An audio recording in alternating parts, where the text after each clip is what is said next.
إن الحمد لله الأكرم الذي خلق الإنسان وكرم وعلمه من البيان ما لم يعلم،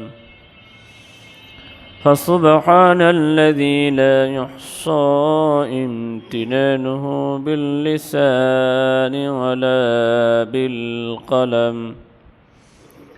نشهد أن لا إله إلا الله وحده لا شريك له، ونشهد أن سيدنا وحبيبنا ومولانا محمدًا عبده ورسوله الذي أرسله بالحق بشيرا ونذيرا وداعيا إلى الله بإذنه وسراجا منيرا. فقد قال الله تعالى في كلامه المجيد والفرقان الحميد. সকলে আমার সাথে পড়ুন। আউযু বিল্লাহি মিনাশ শাইতানির রাজীম। বিসমিল্লাহির রহমানির রহিম।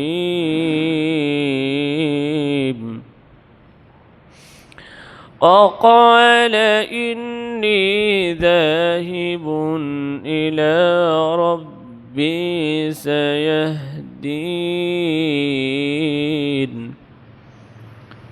رب هب لي من الصالحين.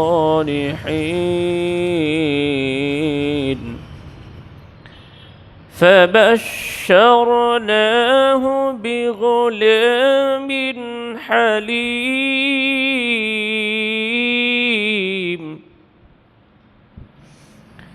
فلما بلغ معه السعي قال يا بني إني أرى في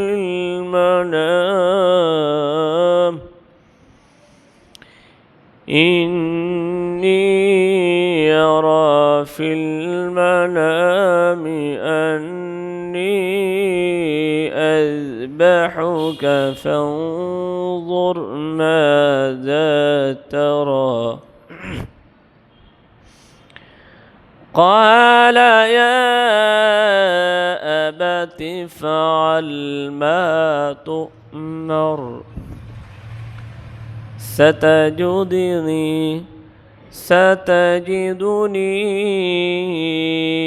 إن شاء الله من الصابرين. فلما أسلما وتله للجبين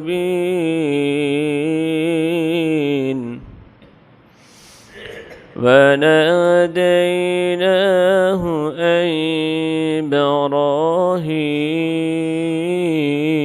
إبراهيم قد صدقت الرؤيا إنا كذلك نجزي المحسنين.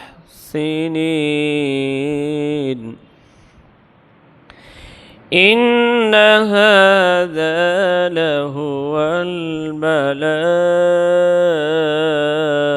المبين.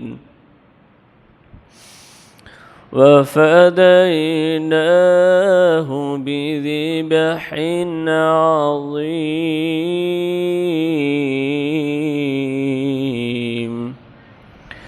وعن عائشة رضي الله تعالى عنها قالت قال رسول الله صلى الله عليه وسلم ما عمل ابن آدم من عمل يوم النحر أحب إلى الله من إهراق الدم وإنه ليأتي يوم القيامة بقرونها وأشعارها وأظلافها وإن الدم ليقع من الله بمكان قبل أن يقع بالأرض فطيبوا بها نفسا رواه الترمذي. وقال تعالى في شان رسوله إن الله وملائكته يصلون على النبي يا أيها الذين آمنوا صلوا عليه وسلموا تسليما اللهم صل على سيدنا مولانا محمد وعلى آل سيدنا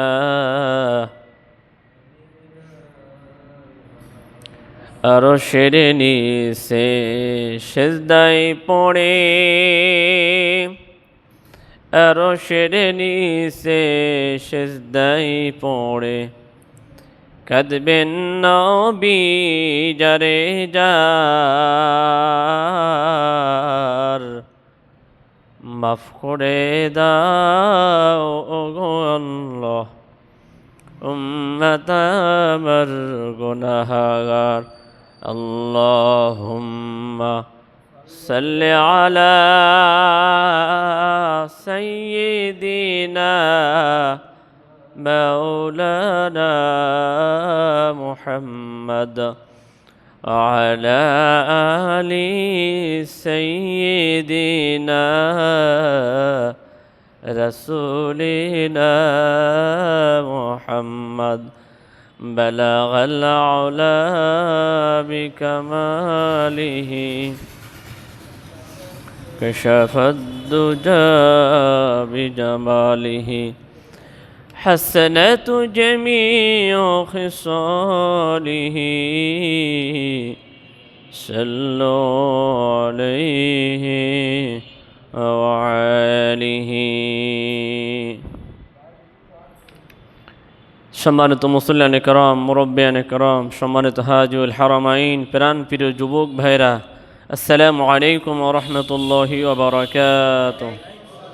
মহান আল্লাহ সুবহানাহু ওয়া তাআলা লাখ করে শুকরিয়া আদায় করছি যে মহান মালিক আমাদেরকে মাহে জিলহজ মাসের, হজের মাস, কোরবানির মাস, এই মাসের গুরুত্বপূর্ণ জুমা নামাজ আদায় করার জন্য, কোরআন হাদিস থেকে কিছু কথা বলার এবং শোনার জন্য যে আল্লাহ পাক আমাদেরকে সুযোগ করে দিয়েছেন, সেই মহান মালিকের লাখ কোটি শুকরিয়া আদায় করছি আলহামদুলিল্লাহ।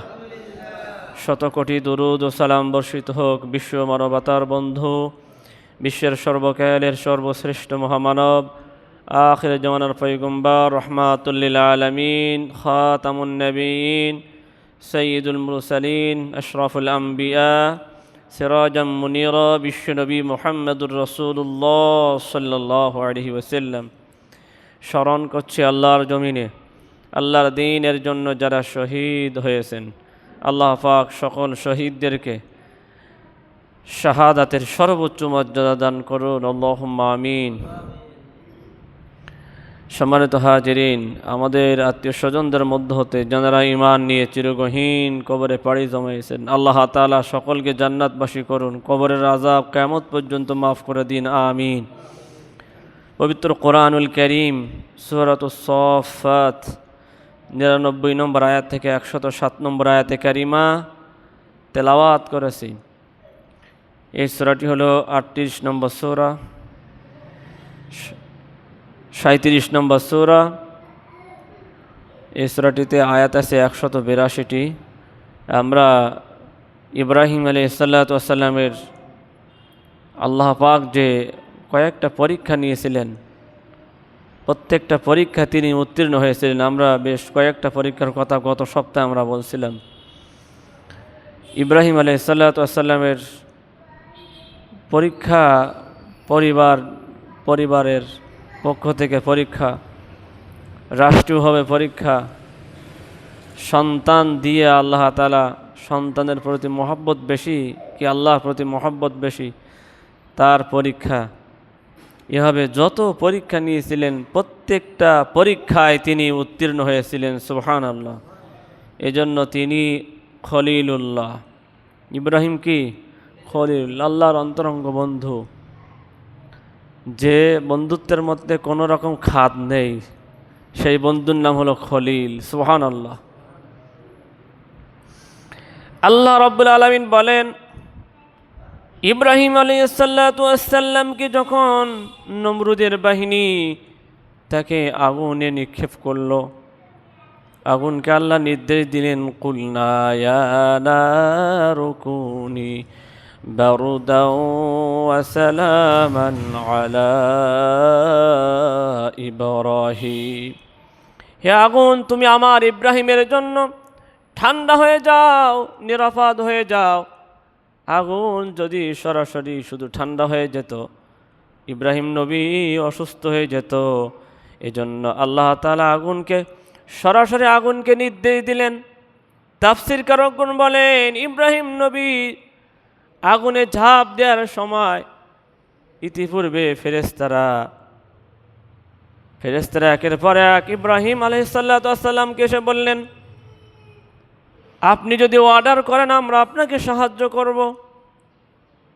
ইব্রাহিম আলাইহিস সালাম বলছিলেন যে আল্লাহ আমাকে পরীক্ষা নিচ্ছেন, তিনি আমাকে উদ্ধার করবেন, তিনি আমাকে বাঁচাবেন, আমার কোনো সাহায্যর প্রয়োজন নেই।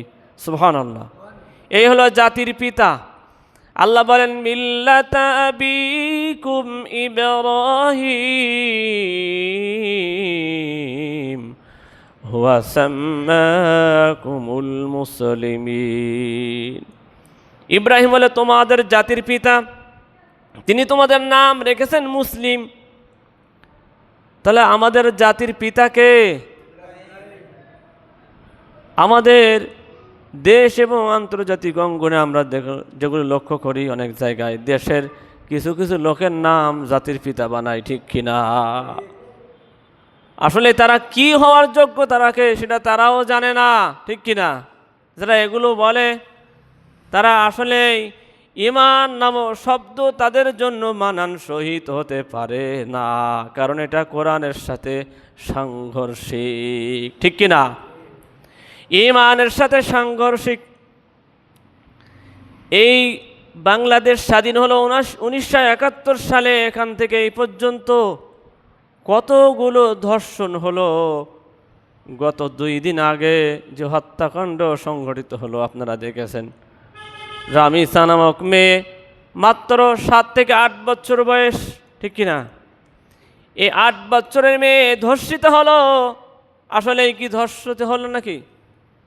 এই মেয়েটাকে জোরপূর্বক তার উপরে শারীরিক নির্যাতন করে তাকে হত্যা করা হলো। গলা কেটে মাথা আলাদা করে বালতিতে রাখা হলো, হাত পা কাটা হলো। এই মেয়েটার হত্যা করার পরেও এই হত্যাকারী খুনি তাকে সরকার গ্রেপ্তার করেছে, পুলিশ বাহিনী গ্রেপ্তার করেছে। গ্রেপ্তার করার পরে আমাদের আইনমন্ত্রী, স্বরাষ্ট্রমন্ত্রী তারা যে বলেন সর্বোচ্চ 1 সপ্তাহের মধ্যে প্রতিবেদন দেওয়া যাবে। যে লোকটা খুন করলো সে আবার স্বীকার করলো, সেখানে প্রতিবেদনের কি আছে আমরা খুঁজি না, আমরা এটা বুঝি না। আমাদের শুধু সংবিধানের দোহাই দিয়ে দিয়ে এতগুলো হত্যাকাণ্ড সংঘটিত হয়। গতকালকে দেখলাম চট্টগ্রামে 4 বছরের শিশু ধর্ষণ হওয়ার কারণে ধর্ষক পুলিশ তাকে হেফাজত করে নিয়ে যাচ্ছে। সাধারণ জনগণ উত্তেজিত হয়ে পুলিশের গাড়ি জ্বালাই দিয়েছে। আসলে এই মানবরচিত মতবাদ দিয়ে পৃথিবীতে কিয়ামত পর্যন্ত যদি আমরা চেষ্টা করি, এই ধর্ষণ খুন বন্ধ করা সম্ভব না, ঠিক কিনা? এই জন্য আল্লাহর আইন দরকার। আবার একজন বলেছে মধ্যযুগে আইন নাকি মধ্যযুগী নিয়ম, তার মানে আল্লাহর আইন ওনার দৃষ্টিতে মধ্যযুগী, আবার দাবি করে মুসলমান। যিনি মুসলমান দাবি করেন তিনি আল্লাহর আইনের বিরুদ্ধে কোনো কথা বলার কোনো সুযোগ তার থাকে না, কি বলেন ঠিক কিনা?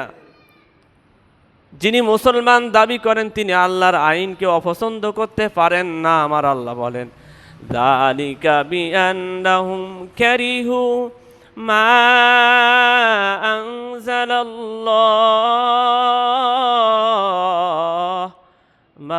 আনজালাল্লাহু ফাআহবাতা আমালাহুম। আমার আল্লাহ রাব্বুল আলামিন বলেন সূরা মুহাম্মদ 26 নম্বর পারা 6 নম্বর পৃষ্ঠা, আমার আল্লাহ রাব্বুল আলামিন বলেন আমি যা নাজিল করেছি এই নাজিলকৃত কিতাবের প্রতি যে ব্যক্তি অনীহা প্রকাশ করবে, কারিহু ঘৃণা করবে, অপছন্দ করবে, মা আনজালাল্লাহু ফাআহবাতা আমালাহুম, আমি যা নাজিল করেছি, আমি যে কোরআনের যে বিধি বিধান দিয়েছি, এই কোরআনের আইন যারা লঙ্ঘন করার নিয়তেই এই আইনকে যারা অপছন্দ করবে, মধ্যযুগীয় আইন বলবে, বর্বর আইন বলবে, শুধু বলার দরকার নেই, শুধু মনে মনে ঘৃণা করবে, অপছন্দ করবে, আমি আল্লাহ ঘোষণা দিলাম ফাআহবাতা আমালাহুম, ও মসজিদ বানাক, মাদ্রাসা বানাক, এতিমখানা এতিমদের খাতি দেখ, হজ করুক, যাকাত দেখ, কোনো যায় আসে না, আমি আল্লাহ ওর সব আমল ধ্বংস করব। ঘোষণা কি আমার না আল্লাহর? একটু জোরে বলেন ঘোষণাটা কার? আল্লাহর ঘোষণা।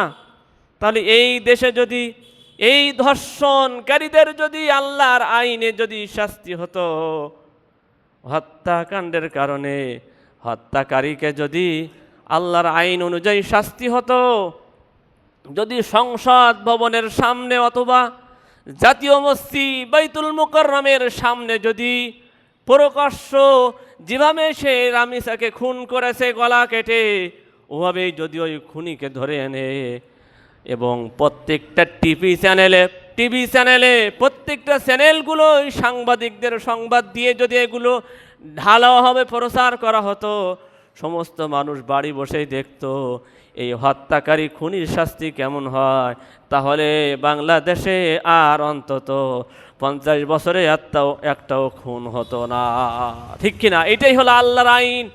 আর আল্লাহ কি বলেন? আল্লাহর আইন কার্যকর করার ক্ষেত্রে আল্লাহ কি বলেন?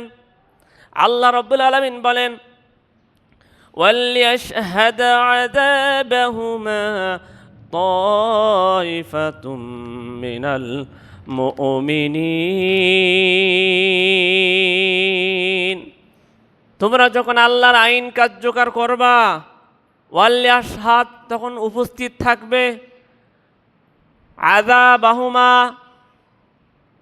তার মানে যারা অপরাধ করবে, দণ্ডনীয় অপরাধ করবে, কিসাস নামক অপরাধ করবে, জিনা করবে, এই শ্রেণীর লোকদের যখন তোমরা শাস্তি দিবা, তখন তোমাদের একদল ইমানদার লোকেরা সেখানে উপস্থিত থাকবে। আল্লাহ আরো কি বলেন দেখেন,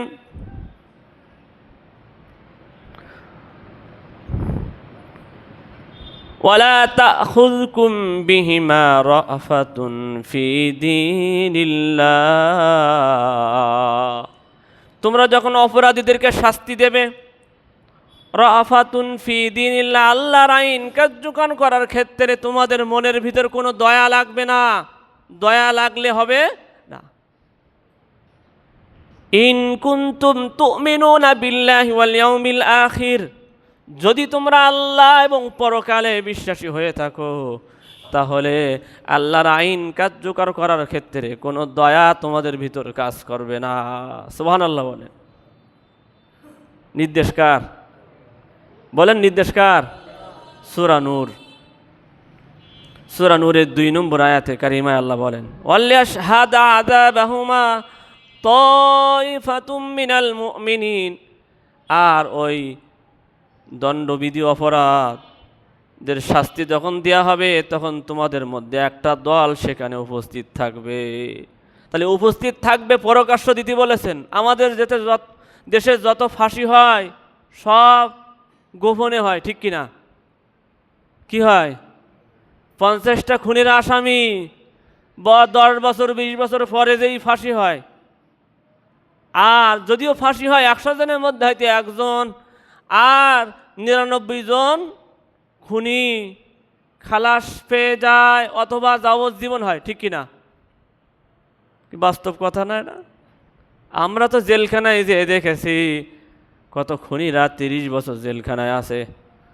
তাহলে খুন করলো যার, ওই পরিবারের টাকাও কিন্তু জেলখানায় যায়। যদি বলেন কিভাবে, জেলখানায় তো কোনো নিজের টাকায় খায় না কেউ, আপনাদের টাকা ওখানে যায়, ট্যাক্সের টাকা যায়, খাজনার টাকা যায়। আপনি যে পাঞ্জাবিটা গাইতেছেন এই পাঞ্জাবি সিটের টাকা ওখানে যায়। তাহলে আপনার পরিবারে মনে করেন আমার কামরুল ভাইয়ের কোনো ভাইকে খুন করলো কেউ, ওই খুনি গ্রেপ্তার হলো, ওর 10 বছর 20 বছর জেলখানায় খাওয়ালেন। কামরুল ভাই যে ইনকাম করবে তার একটা অংশ সরকারের খাতে যায় কিনা? তাহলে খুনিকেও কামরুল ভাই টাকা দিয়ে খাওয়াচ্ছেন, আপনি খাওয়াচ্ছেন, আমি খাওয়াচ্ছি। ইসলাম এটা সাপোর্ট করে না, ঠিক কিনা? এর নাম হলো ইসলাম। ইসলাম কি বলে? সাক্ষী প্রমাণ যখন প্রমাণিত হয়ে যাবে তখন তার দেরি করার কোনো সুযোগ নাই। হ্যাঁ, সেই ক্ষেত্রে কিছু করণীয় আছে। করণীয় কেমন? যদি মহিলা হয়, পেটে যদি বাচ্চা যায়, ওই সন্তান ডেলিভারি হবে, ওই সন্তান মোটামুটি দুধ খাওয়া ছাড়ান দেবে বা কিছু খেতে পারবে বাইরের খাবার, এই সময় ওই মহিলার শাস্তি কার্যকর করতে হবে, এর আগে না। তাহলে ইসলামকে বলো বর্বরতা, আবার বলো মদিনার ইসলাম। কিসের ইসলাম বানাও? ফাজলামি করার আর জায়গা খুঁজে পায় না। সম্মানিত হাজিরিন, ইব্রাহিম আলাইহিসসালাতু ওয়াসসালাম পরীক্ষা দিয়েছিলেন। এই পরীক্ষা আগুনে নিক্ষেপ করা হলো, আল্লাহ আগুনকে অর্ডার করলেন, আগুন থেমে গেল। সুবহানাল্লাহ। সেই আল্লাহ আজও আছে না নেই? ভারতের জন্য নেই নাকি? আছে। কিন্তু ওই সময় ইব্রাহিম আলাইহিস সালাম একাই দাঁড়িয়েছিলেন, কেউ তার সাহায্যকারী ছিল না। আর এখন পৃথিবীতে 150 কোটির উপরে মুসলিম। তাহলে আল্লাহর সাহায্য কি এমনি আসবে, না আমাদের একটু চেষ্টা করা লাগবে? আমাদের চেষ্টা শেষ, আল্লাহর সাহায্য শুরু হবে। ইব্রাহিম আলাইহিস সালামের চেষ্টা কি ছিল না? কিন্তু তাই তিনি তো অসহায়। গোটা দেশ ইব্রাহিমের বিরুদ্ধে, ইব্রাহিম আলাইহিস সালাম তাওহীদের পক্ষে আর গোটা দেশ শিরিকের পক্ষে, ঠিক কিনা?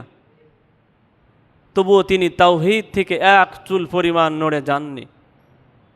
সম্মানিত হাজিরিন, তিনি এখন ওখান থেকে বাইর হয়ে বললেন, ওয়াকালা ইন্নী যাহিবুন ইলা রাব্বি সায়াহদিন, আমি হাঁটলাম, আমি আমার রবের উদ্দেশ্য পথ চললাম, তিনি আমাকে পথ দেখাবেন। তার মানে এই দেশে থেকে আমি যে তাওহীদের কথা বলতেছি, জাহান্নাম থেকে মুক্তির জন্য তোমাদের ডাকতেছি, আর তোমরা আমাকে বলেছ দুনিয়াটাই তোমরা আমাকে জাহান্নাম বানিয়ে ছাড়ছো, সুতরাং এই দেশে থাকা আমার আর কোনো প্রয়োজন নেই, আমি এই দেশ ছাড়লাম। আল্লাহ আমাকে পথ দেখাবে, আল্লাহ আমার থাকার ব্যবস্থা করবে। সুবহানাল্লাহ। রব্বি হাবলি মিনাস সালিহিন। তখন তিনি ছিলেন নিঃসন্তান। কি ছিলেন? কোনো সন্তান আদি ছিল না। এই জন্য তিনি দোয়া করলেন, রব্বি হাবলি মিনাস সালিহিন, হে আমার রব, তুমি আমাকে সহনশীল পুত্র দান করো, সৎ নেক সন্তান দান করো। প্রত্যেকটা পিতা যিনি হবেন হুবু পিতা, তার মা যিনি হবেন তার দোয়া, এই দোয়াটা করতে হয়, রব্বি হাবলি মিনাস সালিহিন। ইব্রাহিম আলাইহিস সালাম দোয়া করলেন। এখন দোয়া করার সাথে সাথে যে কবুল হয়েছে বিষয়টা তা না। দোয়া করার পরে তিনি রওনা হলেন। রওনা হয়ে তিনি মিশরে গেলেন। মিশর যাওয়ার পরে এখানে একটা ঘটনা আছে ইব্রাহিম আলাইহিস সালাম সম্পর্কে, যে উনি ওনার স্ত্রীকে নাকি বোন পরিচয় দিয়েছিলেন, অথচ আল্লাহ সার্টিফিকেট দিলেন, ইন্নাহু কানা সিদ্দিকান নাবিয়্যা, তিনি একজন সত্যবাদী মানুষ এবং নবী। সুবহানাল্লাহ। কি ছিলেন? সত্যবাদী নবী, তার মানে জীবনে যিনি কোনো মিথ্যা কথা বলেননি তিনি হলেন সত্যবাদী। আর নবীদের তো মিথ্যা বলার প্রশ্নই ওঠে না। তিনি আর সে সময় বাইবেলে আসছে, সেই সময় ইব্রাহিমের বয়স 75 বছর। কত বছর? আর ওনার স্ত্রীর বয়স কত? 65 বছর। সেই সময় মিশরের বাদশাহ সে নাকি যুবতী ভেবে তার স্ত্রীর এই যে এখন বর্তমান ধর্ষণ এই করার জন্য নাকি সে গ্রেপ্তার করবে, এই ভয়তে সে বোন পরিচয় দিয়েছে। এটা আসলে একজন নবীর ওপরে মিথ্যা দোষারোপ করা ছাড়া আর কিছু না। সম্মানিত হাজিরিন, ইব্রাহিম আলাইহিসসালাম দোয়া করলেন, আল্লাহ তাআলা কয়েক বছর ব্যবধানে তার দোয়া কবুল হলো। দোয়ার সুসংবাদে আল্লাহ বললেন, ফাবাশশারনাহু বিগুলামিন হালিম। সুবহানাল্লাহ। অতঃপর আল্লাহ তাআলা তাকে সুসংবাদ দিলেন, বিগুলামিন হালিম, সহনশীল ধৈর্যশীল পুত্রের সুসংবাদ দিলেন। দুইজন ছেলে, একটা হলো ইসমাইল, একটা হলো ইসহাক। এই দুইজনের দুইটা গুণ। একজন হলো বিগুলামিন আলিম, একজনের ব্যাপারে আল্লাহ বলছেন যে জ্ঞানবান বালক, জ্ঞানবান ছেলে, আর একজনের ব্যাপারে ধৈর্যশীল। ধৈর্যশীল আর কি জ্ঞানবান, দুইটা পার্থক্য। একমাত্র সন্তানের সুসংবাদ আল্লাহ তাআলা তাকে দিলেন, তার নাম কি? ইসমাইল। নাম কি?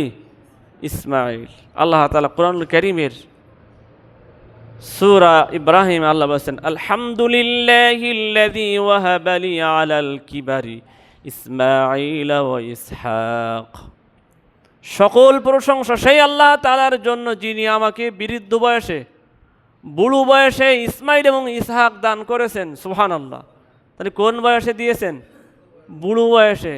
এ কথা কি আমার আপনার নাকি আল্লাহর? আল্লাহর। ইব্রাহিম আলাইহিস সালাম দোয়া করছিলেন, প্রশংসা করছিলেন কার? আল্লাহর প্রশংসা করলেন।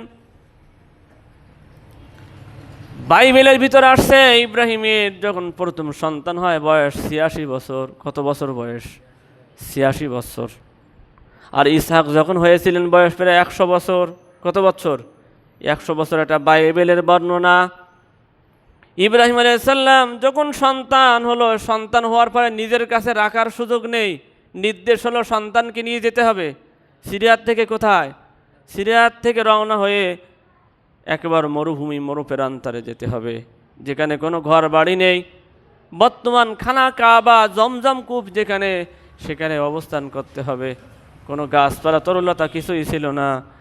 সেখানে নির্দেশ হলো, কোনো কথা বলেননি। স্ত্রীকে সাথে নিয়ে চলে গেলেন, সন্তান সাথে নিয়ে চলে গেলেন। আল্লাহর নির্দেশ তিনি রেখে চলে আসছেন। কয়েকটা খুরমা আর একটু পানি ছাড়া আর কিছুই ছিল না। তিনি যখন চলে আসছিলেন, স্ত্রী জিজ্ঞাসা করলেন, আপনি আমাদেরকে রেখে যাচ্ছেন, এটা কি আল্লাহর নির্দেশ নাকি আপনার নির্দেশ? তিনি ইশারা করলেন। তাফসীরের ভিতরে আসছে হয় তিনি ইশারা করলেন অথবা বললেন আল্লাহর নির্দেশ। বলেন ঠিক আছে, আপনি চলে যান। সুবহানাল্লাহ।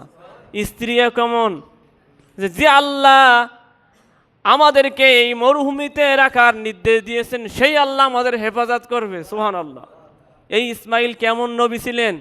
ওয়াজকুর ফিল কিতাবি ইসমাঈল ইন্নাহু কানা সাদিকাল ওয়াদি ওয়া কানা রাসূলান নাবিয়্যা। সুবহানাল্লাহ।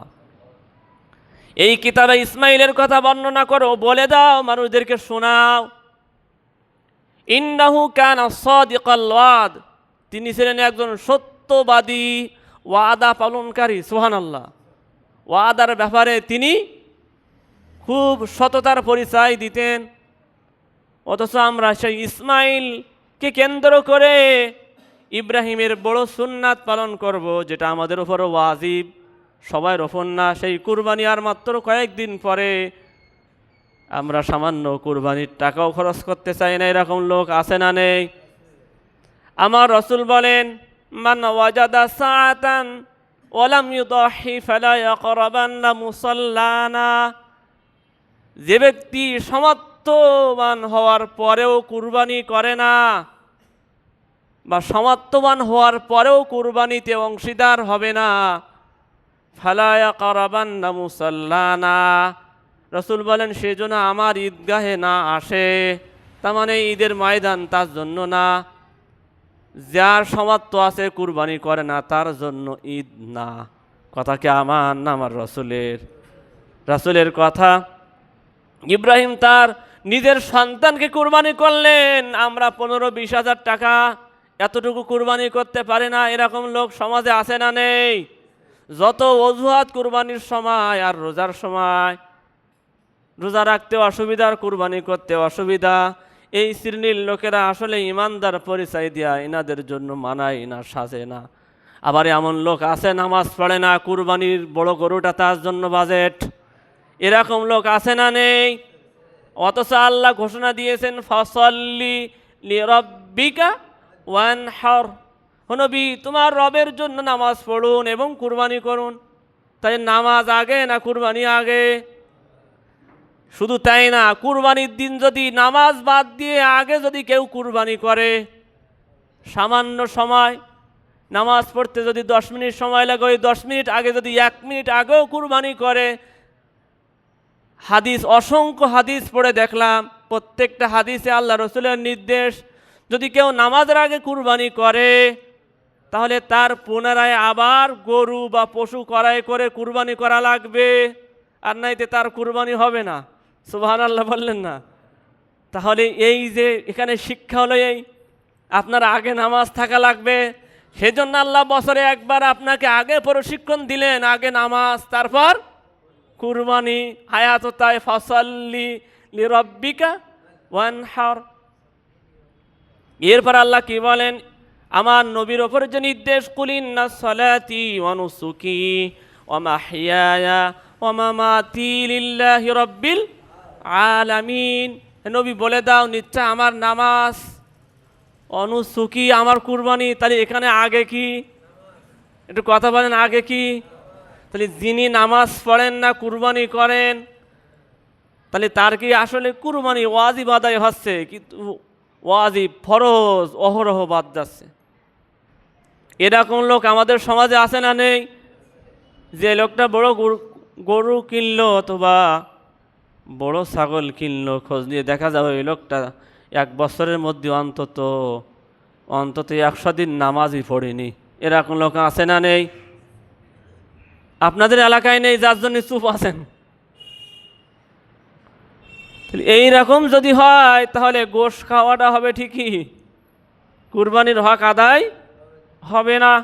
তাহলে আমি ওই সূরা কাউসার দিয়ে বললাম, আবার সূরা আনআমের শেষ পৃষ্ঠা দিয়ে বললাম আমার রসুলের ওপর আল্লাহর নির্দেশ, নবী তুমি বলো ইন্না সলাতি, নিশ্চয় আমার নামাজ, অনুসুকে আমার কুরবানি, ও মাহইয়ায়া আমার জীবন, ও মামাতি আমার মৃত্যু, লিল্লাহি রাব্বিল আলামিন বিশ্ব জগতের প্রতিপালকের জন্য হবে।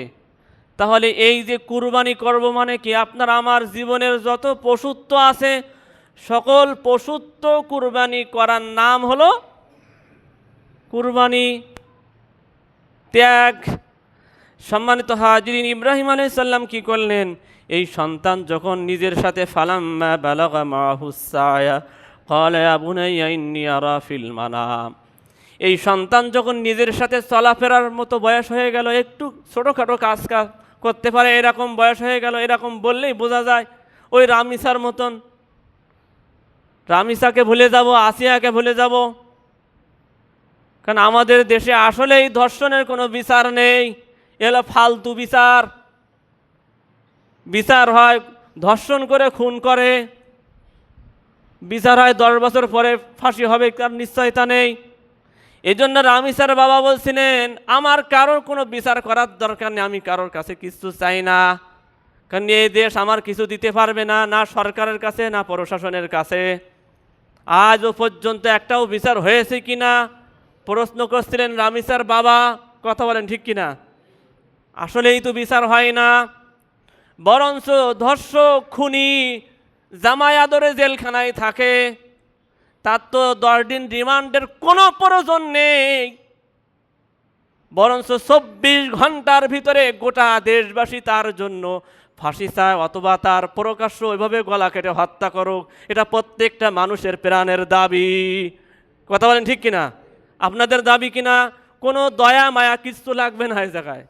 আর যদি দয়া লাগে বুঝতে হবে আপনিও খুনির সমর্থক। আপনি সংবিধানের দোহাই দেবেন এ জায়গায়? সংবিধান কিসের এত সংবিধান? মানুষের জন্যই তৈরি করা জিনিস, ঠিক কিনা? পচা আইন, আল্লাহর আইন ছাড়া যা আছে সব বস্তা পচা আইন, ঠিক কিনা? আল্লাহ বলছেন আলাইসাল্লাহু বিআহকামিল হাকিমিন, আমি কি সকল বিচারকের চেয়ে বড় বিচারক নই? আপনি যদি সত্যিকার আল্লাহকে বিচারক মানেন, আল্লাহর আইন ওই সংসদে পাঠান, ঠিক কিনা? ওখানেই সংবিধান বানান। আর যদি সমর্থন না করেন, আপনি বলেন শরিয়া আইন মানি না, তার মানে কি আপনি কি ইমানদার? টাটকা মুনাফিক কাফের। যে বলে শরিয়া আইন মানি না, যদি কেউ অপছন্দ করে আল্লাহ বলেন আমি ওর আমল ধ্বংস করব। আর যদি কেউ বাধা দেয় আল্লাহ বলেন ও হলো কাফের। আল্লাযীনা কাফারু ওয়াসাদ্দু আন সাবিলিল্লাহি আদাল্লা আমালাহুম, ওরে আমি পথভ্রষ্ট করব। ঘোষণা কি আমার না আল্লাহর? আপনি কোরআন খোলেন, আমি অর্থ বলে দিচ্ছি তো। এটা হলো সূরা মুহাম্মাদের প্রথম আয়াত, 26 পারা 5 নম্বর পৃষ্ঠার লাস্টের আয়াত। আল্লাযীনা কাফারু, যারা কুফরি করবে, আল্লাহর আইনের অবাধ্য হবে, ওয়াসাদ্দু আন সাবিলিল্লাহ, আল্লাহর পথে যারা বাধা দেবে, আদাল্লা আমালাহুম, আমি আল্লাহ নিজে ওদেরকে ধ্বংস করব, পথভ্রষ্ট করব। তাহলে যাদেরকে আল্লাহ নিজেই পথভ্রষ্ট করবে ওরা কি জান্নাতি না জাহান্নামী? একটু আস্তে আস্তে বলেন। আল্লাহ যাদেরকে পথভ্রষ্ট করবে তার মানে তারা ধ্বংস নিশ্চিত। কথা কন ঠিক কিনা? আপনি সমর্থন করলে আপনিও ধ্বংস নিশ্চিত, আমি যদি সমর্থন করি আমিও ধ্বংস নিশ্চিত। সম্মানিত হাজিরিন, ইব্রাহিম আলাইহিস সালাম স্বপ্ন দেখলেন কি? ইয়া বুনাইয়া ইন্নী আরা ফিল মানাম, হে কলিজার টুকরা আমি স্বপ্ন দেখেছি, আন্নী আযবাহুকা ফানজুর মাযা তারা, যে আমি তোমাকে জবে করছি, জবে করে ফেলেছি, দেখেনি জবে করছি। আব্বা এখন তোমার মতামত কি বলো? ইয়া আবাতিফ আল মা তুমার, আমি তো স্বপ্ন দেখলাম, এই তোমার মত কি? ছেলে কি বললেন? ইয়া আবাতি, ইয়া আব্বাজান, ভালোবাসা সম্মান সূচক শব্দ দিবেন, ইয়া আব্বাজান। ইফাল, আপনি করে ফেলুন, মা তুমার, আপনাকে যা আদেশ করা হয়েছে। এই স্বপ্নটা আসলে এটা স্বপ্ন না, এটা ওহী। সুবহানাল্লাহ। ছেলে ভাবি নবী ইব্রাহিম আলাইহিস সালাম স্বপ্ন দেখেছেন, তিনি বুঝে ফেললেন যে এটা আসলে আব্বার স্বপ্ন না, এটা ওহী। সুবহানাল্লাহ, আল্লাহর নির্দেশ। সন্তান বলে ফেললেন, আব্বা আপনি সাতাজিদুনি, আশা করা যায় পেয়ে যাবেন ইনশাআল্লাহ, আল্লাহ যদি চায়, মিনাস সাবিরিন, আপনি আমাকে আল্লাহ যদি চায় ধৈর্যশীলদের অন্তর্ভুক্ত পেয়ে যাবেন। সুবহানাল্লাহ। তার মানে তিনি যে ছেলের কাছে বলছেন, আব্বা আমি স্বপ্ন দেখলাম, এখন বাস্তবায়নের ক্ষেত্রে কি করতে পারি, এটা সন্তান না বললেও তিনি করতেন না? করতেন। তবে পরীক্ষা নিলেন, যে আসলে আল্লাহরও একটা পরীক্ষা নিলেন। বিষয়টা এরকম যে আল্লাহর কাছে আমি চেয়েছিলাম নেক সন্তান, সে আসলে নেক সন্তান কিনা। সুবহানাল্লাহ বলেন। তিনি পরীক্ষা নিলেন, ইসমাইল পরীক্ষায় উত্তীর্ণ হলেন। সুবহানাল্লাহ। বললেন যে আল্লাহ চাহে তো আপনি আমাকে ধৈর্যশীলদের অন্তর্ভুক্ত পাবেন। তার মানে এই ধৈর্য আমার একা কৃতিত্ব না, এই ধৈর্যশীলরা আরও অনেক ধৈর্যশীলের পরিচয় ইতিপূর্বে দিয়েছেন, আপনি আমাকেও তাদের মধ্যে পেয়ে যাবেন। সুবহানাল্লাহ। কে চাই? যদি আল্লাহ, আমার নিজস্ব কৃতিত্ব না। ফালাম্মা আসলামা ওয়া তাল্লাহু লিল জাবিন, পিতা পুত্র উভয় যখন রাজি হয়ে গেল, পিতা আল্লাহর নির্দেশ পালনের জন্য সন্তানকে জবেহ করার জন্য তৈরি হলো, আর সন্তান নিজেকে জবে হওয়ার জন্য তৈরি হয়ে গেল। এমনকি ওয়াতাল্লাহু লিল জাবিন, ইব্রাহিম সন্তানকে উপর করে শোয়াই দিলেন।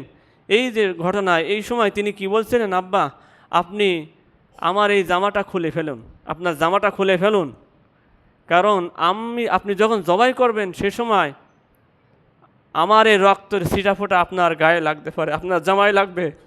আর আমার মা যখন দেখবে তখন আমার মায়ের কষ্ট লাগবে, আমার মা তখন আর সেক দিতে পারবেন না। আব্বাজান আপনি আপনার জামাটা খুলে ফেলুন, আমাকে শক্ত করে বেঁধে ফেলুন, এবং আপনার ছুরিটা খুব ভালোভাবে ধার দিয়ে নিন, যাতে করে আমি ছটফট না করি। যেহেতু মৃত্যু একটা কঠিন জিনিস, তাফসিরে মারিফুল কোরআনে আসছে ঘটনাটা, মৃত্যু একটা কঠিন জিনিস। আর যেহেতু আল্লাহর নির্দেশ, আমি যদি একটু ছটফট করি আল্লাহ হয়তো অসন্তুষ্ট হয়ে যাবে। সুবহানাল্লাহ, সুবহানাল্লাহ। এই হলো ইসমাইল, আর এই হলো ইব্রাহিম পিতা। আজকের আমরা কুরবানি করতেছি বছর কি বছর, অথচ ইব্রাহিমের কোনো আদর্শর বালাই আমাদের ভিতরে নেই, ঠিক কিনা? আমরা যেখানে যাই শিরিক করি, সাঁটাসাঁটি করা আমরা কিছু বুঝিই নি, অথচ রিজিকের মালিককে যেখানে যাই চাটি, আমরা যে কোনো ক্ষেত্রে চাটি। আমি একটা ছোট্ট ঘটনা বলে আলোচনা শেষ করব। এমন হয় ইমাম সাহেবরাও সঠিক কথা বলতে পারেন না, বলে কি এরকম কথাও আসে, ইমাম নিয়োগ দিলাম আমি, আপনাদের বলছে না, কিন্তু এরকম হয়। তার মানে বিষয়টা এরকম হয়ে গেছে, তার মানে উনি বলতে চাচ্ছে ইমাম আমারে কি করুক, তোষামত করুক, মানে ওনার পারিবারিক আইন বাস্তবায়ন করার জন্য মনে হয় নিয়োগ দিয়েছেন। কোরআন হাদিসে যা আছে ইমামরা তাই বলবে, ঠিক কিনা? এর বাইরে যদি কোনো কিছু হয় বুঝতে হবে ওই ইমাম আর ইমামের জায়গায় নেই। সম্মানিত হাজিরিন, এই জন্য এটা তো আমি আমাদের ক্ষেত্রে বললাম, এখন আপনাদের ক্ষেত্রে কতদূর কোথায় আছে এটা তো আর বলার অপেক্ষা রাখে না। সম্মানিত হাজিরিন, এখন এই যে তৈরি হয়ে গেল, আল্লাহর পক্ষ থেকে অর্ডার চলে আসলো, ওয়ানা দাই না হুয়া ইয়া ইব্রাহিম, হ্যাঁ ইব্রাহিম থামো, অপেক্ষা করো। কারণ এই সন্তান যখন বলে ফেলেছে যে এইভাবে বেঁধে ফেলুন, বাপ যখন তাকে জবাই করার জন্য তৈরি হয়ে গেছে, আল্লাহর আরশ থেকে আল্লাহ তাআলার রহমতের দরিয়া ভেসে ইব্রাহিমের ওপরে আল্লাহ তাআলা নাজিল করলেন, কদ সাদ্দাকাতার রুয়া, তুমি তো স্বপ্ন বাস্তবায়ন করে দেখাই দিয়েছো। সুবহানাল্লাহ, আমি তো তোমাকে এইটাই দেখাইছিলাম, সেই কাজ পুরোপুরি হয়ে গেছে। তবে বিভিন্ন তাফসিরে ঐতিহাসিকরা বিভিন্নভাবে রং সং দিয়ে অনেক কিছু লিখেছেন, যে পিতল আসছে, ভেড়া দিয়েছে, একশা, এসব মানে কিছু কিছু কথা আছে, কিছু কিছুর মানে অনেক রং সং দেয়া, যেমন 100টা প্রথমে এই কুরবানি করেছে, এই দেশে ভেড়া দেশে, এসব মানে হাবিজাবি কথাবার্তা, এগুলো ইসরায়েল ইহুদি কর্তৃক কিছু পুশ করে দিয়েছে। যেখানে সরাসরি কোরআন আছে সেখানে আমার আর কিছু প্রয়োজন নেই, ঠিক আছে? যেখানে কোরআন সরাসরি দলিল হয় সেখানে হাদিস খাটে না, হাদিসের কথা। রাসূল বলেন আমার বাণী কোরআনের বাণীকে রহিত করতে পারবে না। সুবহানাল্লাহ বলেন, রাসূলের কথা, এটা তো হাদিস।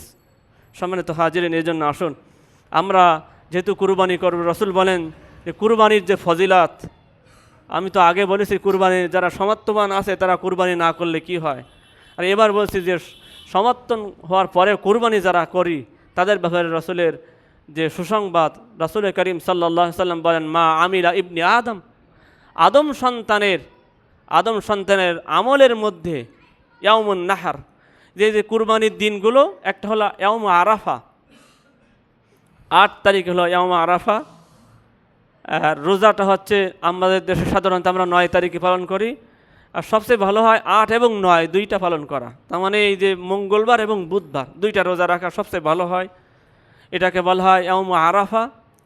9 তারিখ থেকে হলো আইয়ামে তাশরিক, তার মানে ওই যে 23 ওয়াক্ত নামাজ, বুধবার ফজরের নামাজের পরে প্রত্যেকবার আল্লাহু আকবার, প্রত্যেক ফরজ নামাজের পরে আল্লাহু আকবার, আল্লাহু আকবার, সবাই একটু বলেন আল্লাহু আকবার, আল্লাহু আকবার, লা ইলাহা ইল্লাল্লাহু আল্লাহু আকবার, আল্লাহু আকবার ওয়ালিল্লাহিল হামদ।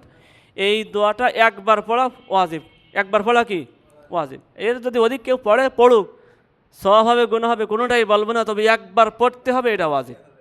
হ্যাঁ, এটা গেল। দ্বিতীয়, এটা হবে কয় তারিখ পর্যন্ত? বুধবার, বৃহস্পতিবার, শুক্র, শনি, বুধ, বৃহস্পতি, শুক্র, শনি, রবিবার আসর নামাজের পরেও একবার পড়তে হবে। হ্যাঁ, কেউ যদি এক্ষেত্রে ভুলে যান তাহলে যখন মনে পড়বে তখন পড়ে নিলে হবে। এই আর ইমাম সাহেব অনেক সময় ভুলে যান, এরকম হয়, আমরা নামাজ পড়াচ্ছি আমিও ভুলে যাই, এরকম হয়। সেই ক্ষেত্রে মুসল্লিদের বসে থাকার এই ক্ষেত্রে সুযোগ নেই, মুসল্লিরা বলবে, তখন অটোমেটিক ইমাম সাহেবেরও এই হকটা আদায় হয়ে যাবে। এরকম হয়, অনেক সময় ভুলে যায়। এই দ্বিতীয়ত হচ্ছে আরাফাত দিবসের রোজার কথা বললাম। আর আমাদের কেন্দ্রীয় ঈদগাহ নামাজের যে সময় সেটা আপনারা হয়তো জেনেছেন, এবার প্রচারও হবে। জাউডাঙ্গা কেন্দ্রীয় ঈদগাহ ঈদের নামাজ অনুষ্ঠিত হবে 7:30টায়। আমরা চেষ্টা করব 6:30টার পরপরই ঈদগাহ ময়দানে যাওয়ার জন্য। আল্লাহ আমাদের সকলকে কবুল করুন, আমিন। ওয়া আখিরু দাওয়ানা আলহামদুলিল্লাহি রাব্বিল আলামিন। আমরা সুন্নাত পড়িনি।